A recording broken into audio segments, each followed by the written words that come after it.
Hi, Kelly Berliner here with the Archaeological Conservancy, coming to you today from another site in eastern Maine.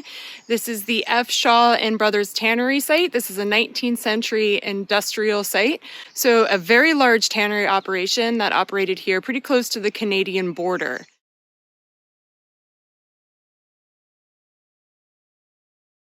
And today I'm here just to do a management checkup, to walk around, make sure things are quiet, and so far so good. So you can see that ruins of the tannery operation are still visible. So many of them are quite grown over at this point.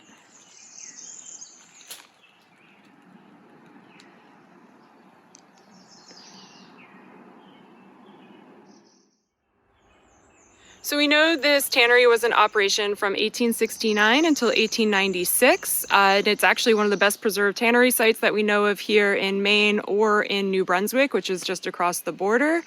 And what was happening is hides were being shipped up from Texas, South America, and other areas to be processed here at this site. Once the hides were processed, the finished products would be shipped to Boston, where Shaw and Brothers had a plant. And during its time of operation, over 600 tons of leather a year were produced. There was a depression in 1872 that hit the tannery particularly hard, and unfortunately at that time it closed. It wasn't able to stay open beyond then. So it's tough to see here in the overgrown ruins, but there are well-preserved kilns, foundations, vats, waterways.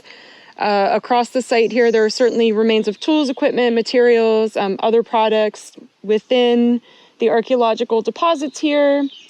And further research would allow us to better understand how this early industry operated, how materials were processed, and how the people who were processing them did their jobs.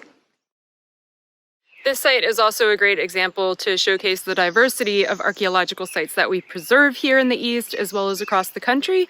Not only are we looking at prehistoric sites or historic sites like forts or habitation sites, but we're looking at early industry sites. In addition to tannery sites, we've also preserved sites that are associated with early ironwork, or such as furnaces, and other sites that fall into this industrial category, such as the Pamplin Pipe Factory down in Virginia.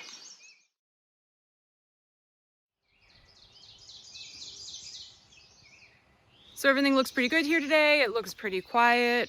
Seeing as the site is close to the border, it is regularly monitored by border agencies. So that is fortunate in helping to make sure that people aren't out here trying to collect or illegally metal detect or anything like that. So we're in good shape, and we'll continue to check on this preserve every so often just to make sure it stays that way. And of course, this site is open for research to professional archaeologists who may be interested in this time period.